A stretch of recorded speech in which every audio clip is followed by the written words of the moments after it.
Good morning, students. In the last session, we discussed about introduction of spectroscopy and types of spectroscopic techniques we have and the applications of each and every spectroscopic technique. In this video onwards, we are going to discuss proton NMR spectroscopy. This is the first unit in our C1 organic spectroscopy paper. I already said that in the last video. In organic spectroscopy paper, we have 5 units. First 2 units are for proton NMR, and the third unit and fourth unit for electronic spectroscopy or ultraviolet visible spectroscopy, and the fifth unit is ESR spectroscopy. Now, in this series of videos, we discussed about proton NMR spectroscopy. So, in our syllabus, we have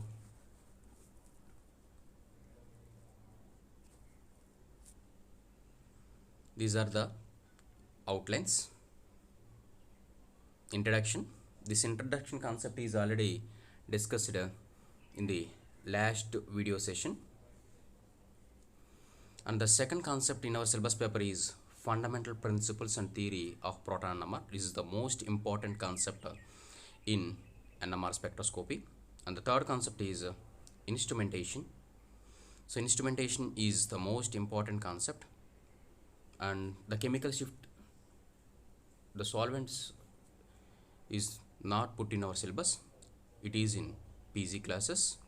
And the fourth concept is chemical shift, and the next concept is factors affecting chemical shift. The next concept is factors affecting chemical shift. Factors affecting chemical shift is the next concept. An interpretation of proton NMR spectra is also for PG students. And the next concept in our syllabus is spin-spin coupling constant. So these are the concepts we have.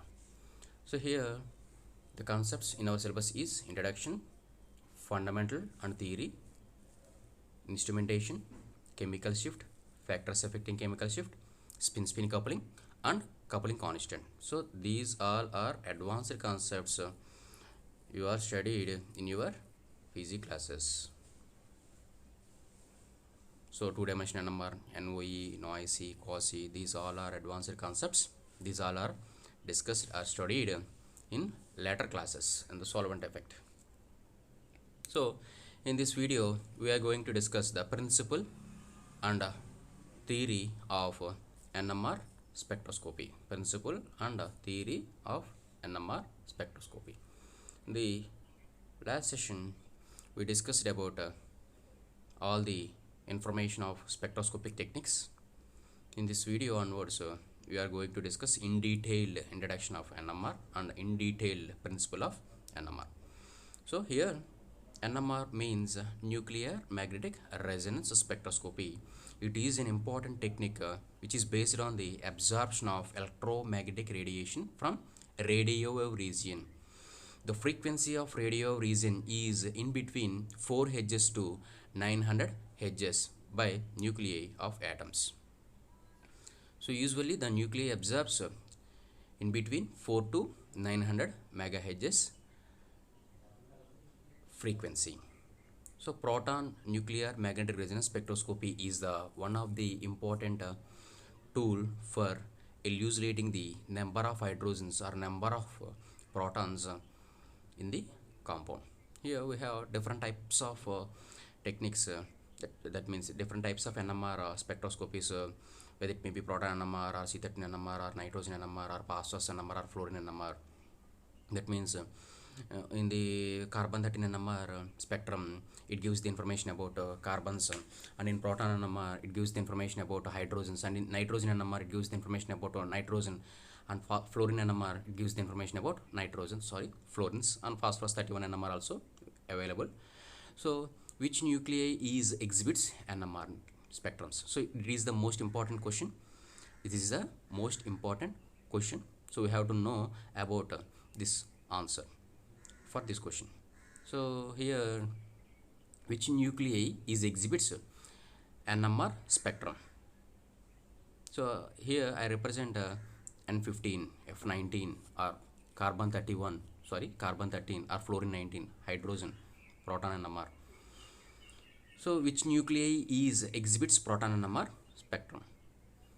Here the proton and NMR, sorry, which nuclei exhibits NMR spectrums? So the nuclei is must be NMR active nuclei. So NMR active nuclei is put in external magnetic field, then it is interacted with electromagnetic radiation from radio region, then it is undergo transition from one nuclear spin state to another nuclear spin state. Then due to that nuclear spin transition, it exhibits one signal that is called NMR spectrum. So which nuclei exhibits NMR spectrum? This is the most important question and we have to know. So theory of NMR. So here the spin quantum number is related to the atomic number and mass number of the nuclei. Which nuclei is NMR active and which nuclei is NMR inactive? Here half integer, here I is nuclear spin, here I is represents nuclear spin, half integer or integer or 0.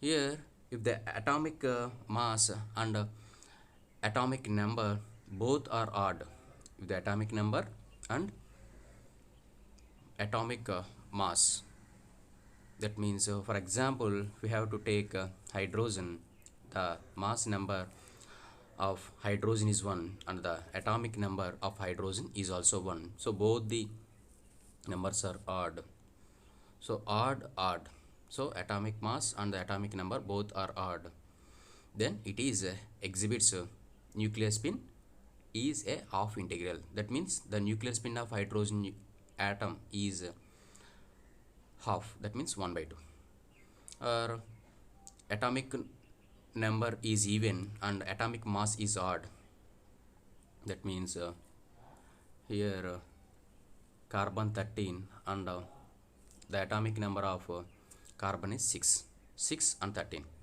the atomic number is 6 and the mass number is 13.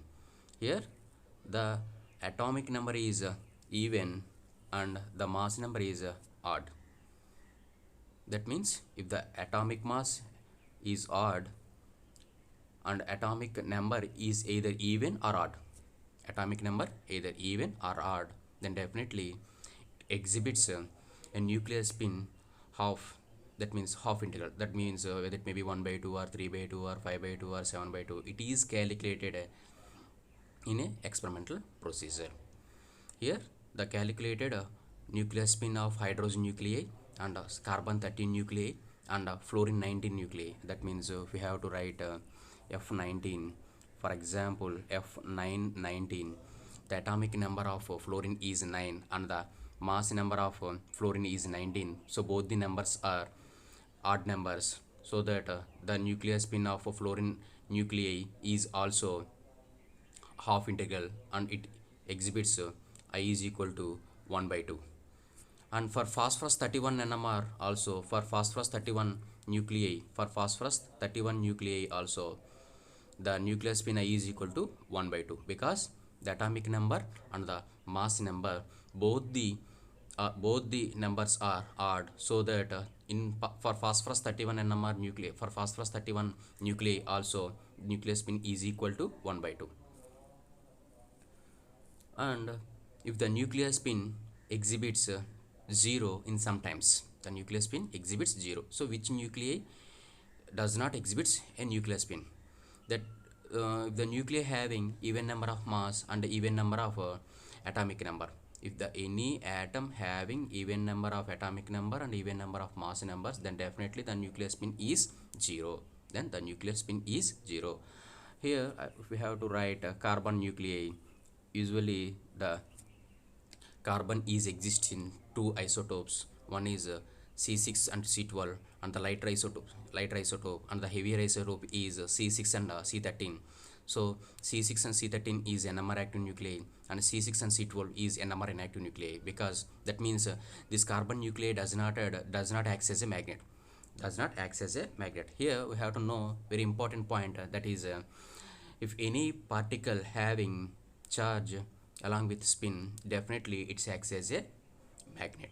If the particle having a charge and along with a spin, it acts as a tiny bar magnet.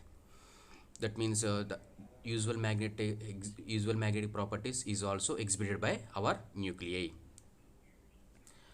So here nuclear spin is equal to 0 for carbon 6 and 12. So that is why usual carbon atom is in NMR inactive state, but its heavier isotope is NMR active. And for 0, nuclear spin is integer. That means I is equal to 1, 2, 3, 4, like that. If the atomic mass is even and atomic number is odd, that means for example, if you have to take hydrogen isotope is 1, 2, this is called deuterium. In deuterium atom, the atomic number is odd and the mass number is even. The atomic here the mass number is even and the atomic number is odd. So for this deuterium atom, the nuclear spin is equal to 1. It exhibits an integral value, that means 1, 2 or 3. The calculated and experimentally determined nuclear spin for deuterium atom is 1. So this is about the most important information for NMR. That means which nuclei exhibits NMR spectrum or not. So that is depends upon the active state. That means if NMR active nuclei exhibits NMR spectrum, otherwise it does not shows any NMR signals. That means it does not act as a tiny bar magnet. If any particle having charge and spin, it definitely exhibits or it acts as a tiny bar magnet. Now we are going to discuss about hydrogen nuclei. Now we are going to discuss about hydrogen nuclei. In hydrogen nuclei, we have one proton does not having any number of neutrons. That means in the nucleus we have one positively charged species. Here it is proton is positively charged species particle, and electron is revolving towards around the nucleus. Here we discuss about nuclear magnetic resonance. We discuss about the nucleus. If discuss about electron, then it is said to be ESR, electron spin resonance spectroscopy. Electron spin resonance spectroscopy. So which nuclei is NMR active and which nuclei is NMR inactive? I think you understand which nuclei is NMR active and which nuclei is NMR inactive. Elements with either odd mass or odd atomic number have the property of nuclear spin. So definitely the nuclei, the element which is having I not equal to 0 is NMR active nuclei. The element which nuclear spin I is equal to 0 is NMR inactive nuclei. So let us see, if an external magnetic field is applied, the number of possible orientations calculated. This concept is discussed in further sessions. So let us discuss the principle involved in NMR. Here the principle of NMR. So for our convenience, I take a whiteboard.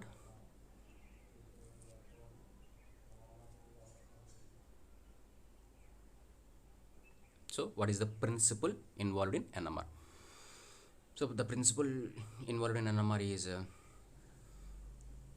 the nuclei, the NMR active nuclei is put in external magnetic field, and then we have to interact with the electromagnetic radiation from radio wave region.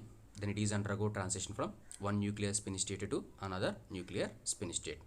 Here NMR active nuclei means it acts as a tiny bar magnet. It acts as a tiny bar magnet. Here we are going to discuss about hydrogen nuclei. Here hydrogen nuclei.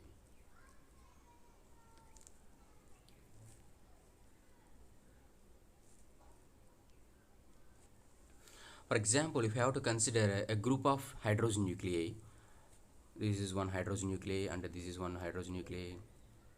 we have a group of hydrogen nucleus. All these are random in the absence of external magnetic field. All these are random in in the absence of external magnetic field. Now I take it put in external magnetic field. So this is external magnetic field. All these are in degenerate state. That means every hydrogen nuclei having same energy. Now these random nuclei is put in external magnetic field. So each hydrogen nuclei is acts as a magnet. That means for our convenience I represents this is as a north pole and this is as a south pole. This is as the north pole and this is as a south pole. This is north pole and south pole, north pole and south pole. Here also for external magnetic field, for our convenience and our understanding, I represent the arrow mark as a north pole and the bottom is represented as a south pole. Now I represent now I put these group of nucleus in external magnetic field. Now I put these random nucleus in external magnetic field. So here some nucleus are attracted with the external magnetic field and some nucleus are repelled with the external magnetic field. In our childhood days we play one game with we play games with magnets. That means we take one magnet with right hand and take another magnet with left hand. In sometimes if we have to move towards each other, one magnet towards other magnet, then it attracts very fastly and sometimes it repel with one another. That means north pole is repel with north pole and south pole is repel with south pole, and north pole is attracted by the south pole and south pole is attracted by the north pole. So the same principle is applied here. Here these are the hydrogen nuclei and this is the external magnetic field and this is the external magnetic field. Now I put all these random nucleus in external magnetic field. Now few nucleus are attracted towards attracted by the north pole and few are repelled by the north pole. That means these are the random nuclei, these are the arrow marks. Now I put in external magnetic field. Then the degenerate nucleus are split into two energy states. One is ground state and another one is excited state. Here I put in external magnetic field. Here the arrow mark represents north pole and the bottom represents south pole. Here few nucleus are attracted by the north pole because here we have south pole, and few of them are repelled by the north pole and goes to excited state. If the nuclei is attracted by the external magnetic field, then all the nucleus are comes to ground state, and if the nuclei is attracted by the repelled by the external magnetic field, then they are goes to excited state. Then all the nucleus are splitted into two energy states. One is alpha spin state and another one is beta state. Now for example, for our convenience I take 1 million nuclei. For our convenience here I take 1 million nuclei. These 1 million nuclei is put in external magnetic field. Then few of them are comes to ground state because of the attraction, and few of them are goes to excited state because of repulsion.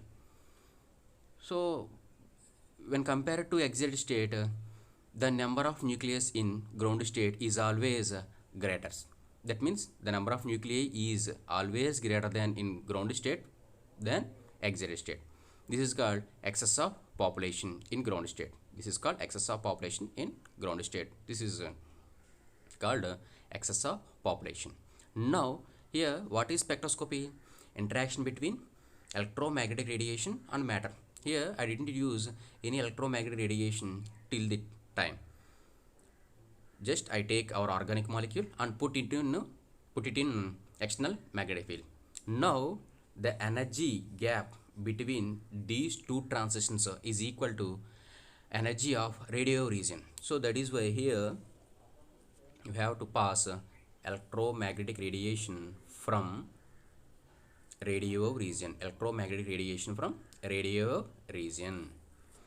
Now we pass electromagnetic radiation from radio wave region, then the nuclei from one hydrogen nuclei from ground state to excited state. This is called transition. This is called transition. So due to this transition, it exhibits one signal. It exhibits one signal. Here, for example, if I take 1.41 Tesla of external magnetic field, then we have to use 60 megahertz of radio frequency. 60 megahertz of radio frequency. It is for the proton in TMS nuclei, and we will discuss about external magnetic fields and radio resonance frequency in the next sessions. So this is the principle of NMR. Here usually we have two types of approaches to explain the principle of NMR. This is a quantum mechanical approach. This is quantum approach. This is the quantum approach. Here I take a group of nuclei, and these all nuclei are having random manner, or exist in random manner. Now I put all these nuclei in external magnetic field, and all the nuclei are split into two energy states. So if the nuclei is attracted by the external magnetic field, then it comes to ground state. If the nuclei is repelled by the external magnetic field, then it goes to excited state. Then I pass electromagnetic radiation from radio region. Then the nuclei in the ground state is undergo transition from ground state to excited state. So due to this transition, we get one signal corresponding this. If we have to enhance the external magnetic field, then the energy gap between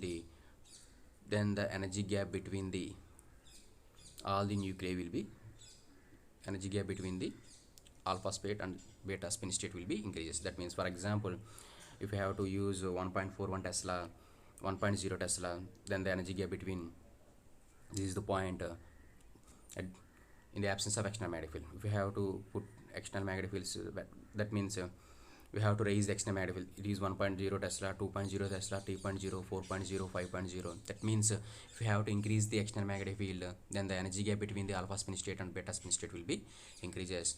Then the excess of population in the ground state will be also increases. This is a very important point. It is useful in NMR. So this is quantum mechanical approach.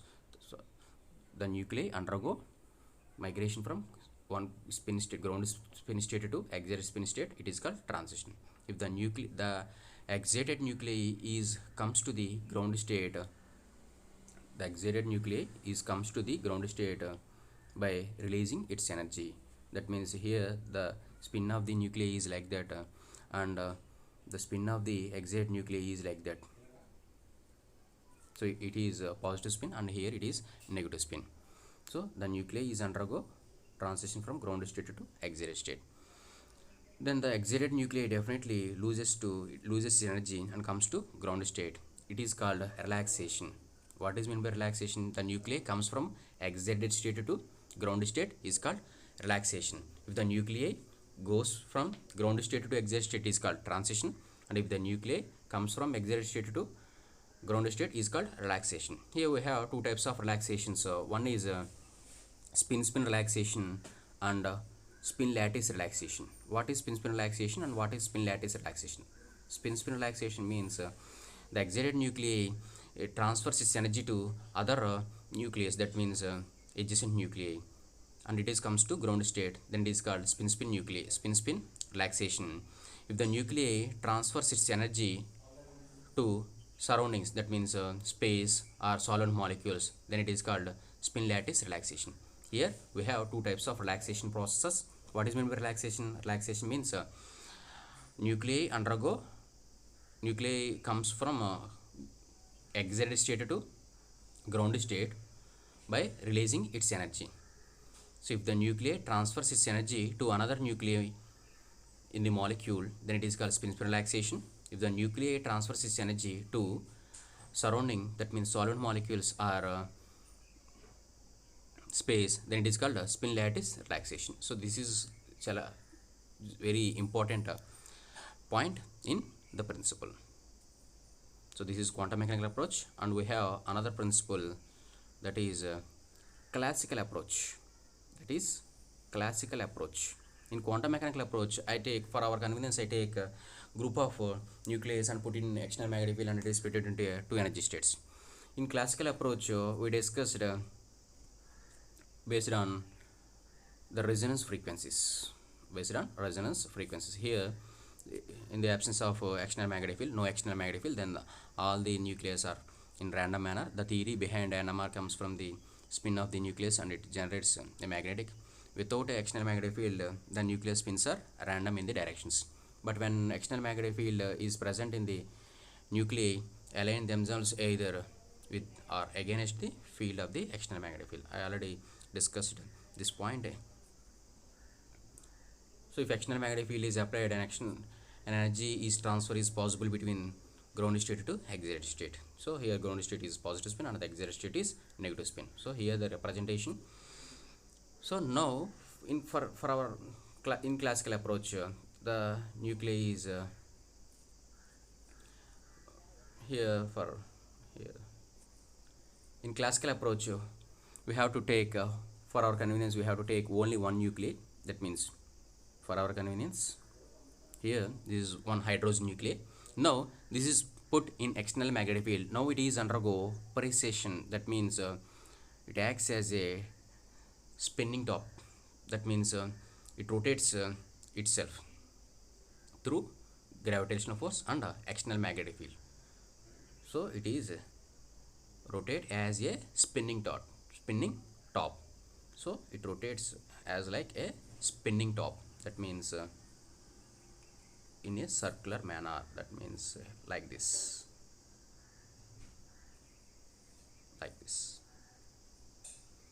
so this is alpha spin state. So that means it is undergo rotations through gravitational force. So now we have to take now we have to pass electromagnetic radiation. Now we have to pass electromagnetic radiation from radio region. Then it absorbs light radiation from electromagnetic radiation. Then it absorbs light radiation from electromagnetic radiation. The precession frequency, it is called precession frequency. That means the number of rotations observed in a 1 second is called precessional frequency. The number of rotations which can occur of a particular nuclei in external magnetic field is called precessional frequency. If for at 1.41 Tesla, the hydrogen nuclei in TMS exhibits 60 megahertz precessional frequency. 60 megahertz precessional frequency. And the other protons in our other organic molecules, the precession frequency at 1.41 Tesla is definitely greater than 60 megahertz. For TMS, the protons precession frequency is 60 megahertz at 1.41 Tesla. But at 1.41 Tesla, other nuclei, that means other protons in any other molecule, is greater than 60 megahertz. Now we take we pass electromagnetic radiation. Now it pass now we interact with electromagnetic radiation from radio region. Then it absorbs electromagnetic radiation from radio region, and it is undergo transition to ground state to excited state.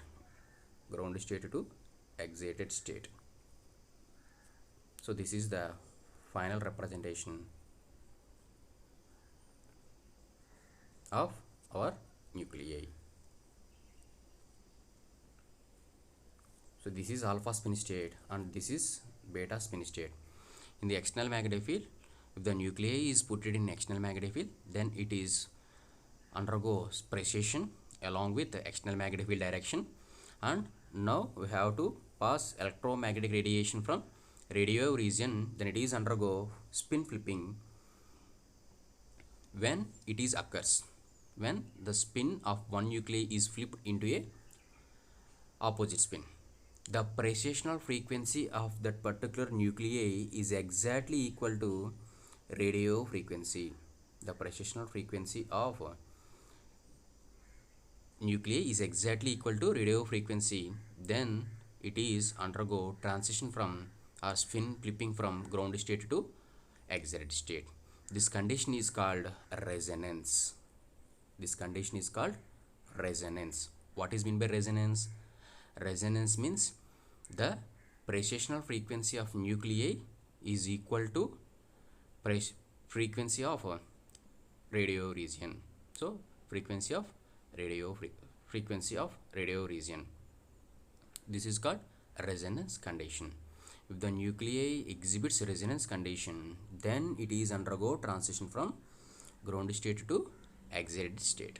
So this is also called transition, because here this nuclei is undergo transition from ground state to excited state. So due to this film flipping or transition, it exhibits one signal in NMR spectrum. In NMR spectrum, here we have to see the precessional frequency or Larmor frequency. The scientist Larmor explains about this information, so that it is also called as precessional frequency or Larmor frequency, VL. VL is equal to nu L is equal to gamma B by 2 pi. Gamma means gyromagnetic ratio. Gyromagnetic ratio, and B is the external magnetic field. If we have to put gamma, for example, for hydrogen atom and for carbon 13 nuclei and phosphorus or fluorine, every nuclei having its own gamma values.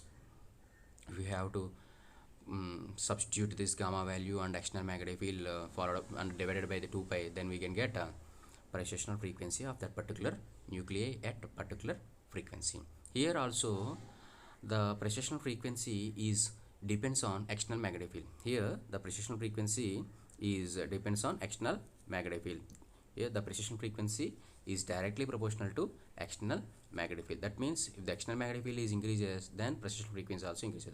If the external magnetic field decreases, then precession frequency also decreases. That means in the last point I said that at 1.41 Tesla, the proton in TMS exhibits precession frequency at 60 megahertz. If I take 1.0 Tesla, it exhibits 42 megahertz frequency. If I take 2.8 Tesla, if the molecule is placed in 2.8 Tesla, then it is exhibits 120 megahertz precession frequency. That means it rotates 120 million times in 1 second. It presses 120 million times in 1 second. So precession frequency is directly proportional to external magnetic field. Precession frequency is directly proportional to external magnetic field. That means if you have to increase the external magnetic field, then precession frequency also increases.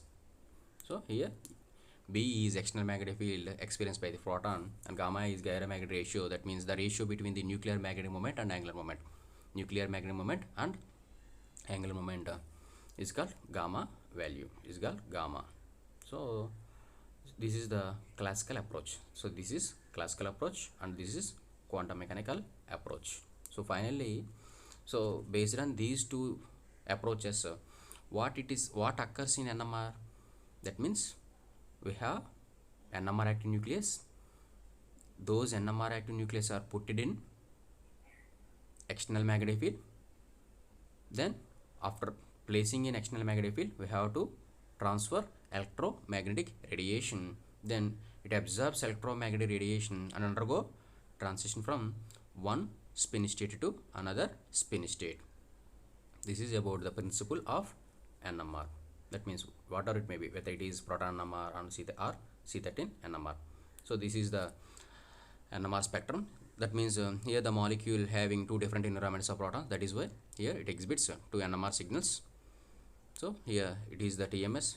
It is the reference compound for the determination of NMR. That is explained in the next sessions.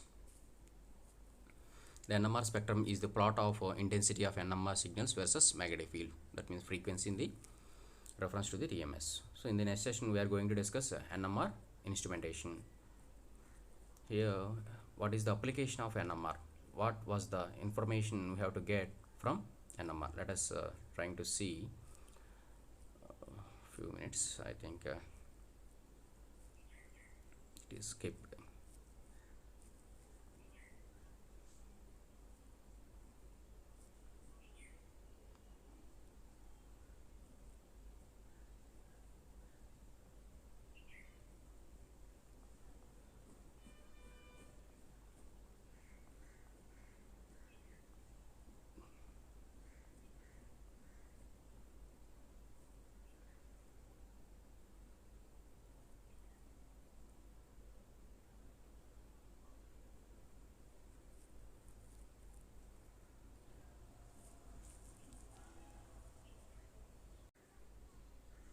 Yeah, students, this is the interpretation of proton NMR spectra. That means the application of NMR spectra. That means the number of signals in the NMR spectra indicates different kinds of protons. That means here I said that already in this spectra. Here, where is that? Yeah, here we have two NMR signals. This represents our organic molecule having two different environments of protons, and the position of the signals are different. That means here one signal is appears at near to the TMS, and the another signal is appears at away from the TMS. Then this position of the signal gives the information about the electron density around the nuclei. Here these two signals are appears as a singlet. In sometimes maybe it is appears as a triplet, or it is appears as a doublet, or it is appears as a quadrat, like this. The spin multiplicity of the signals is very important. So this spin multiplicity concept gives the information about the number of neighboring protons. So based on NMR spectrum, we get three important points. First one is number of signals in NMR. So number of signals in NMR gives the information about number of environments of protons present in the organic molecule, and the position of the signals gives the information about indicates the somewhat about chemical shift values, and that means electronic environment around the proton, and relative intensity of the signals gives the information about proportional number of protons present in NMR, and the splitting of the signals, that means whether the signal is doublet or triplet or quadrat. It indicates the number of neighboring nuclei usual in the protons. That means, for example, let us write one molecule CH3 and CH2 or R or some X or halos. Here if we have to put this halogenated ethane in external magnetic field, then the precession frequency of these three hydrogens is different from precession frequency of these two hydrogens. That means here in the NMR spectrum it exhibits two proton signals, and it is appears as a triplet and it is appears as a quadrat because the CH2 group is adjacent to CH3, so the number of neighboring protons is 3, so that it is split into a quadrat, and it is appears as a triplet because it is adjacent to two hydrogen atoms. So it is discussed in a later session, that is called spin-spin coupling. And the position of the signal, this hydrogen exhibits a signal away from the TMS, and this protons exhibits a signal near to the TMS. So the position of the signal is explained in the next video, that is chemical shift. So what is chemical shift and which factors are influenced by chemical shift values. So this is the principle and application of NMR spectroscopy. In the next session we are going to discuss about whether instrumentation or chemical shift. So in the next session we are discussing instrumentation or chemical shift. Thank you.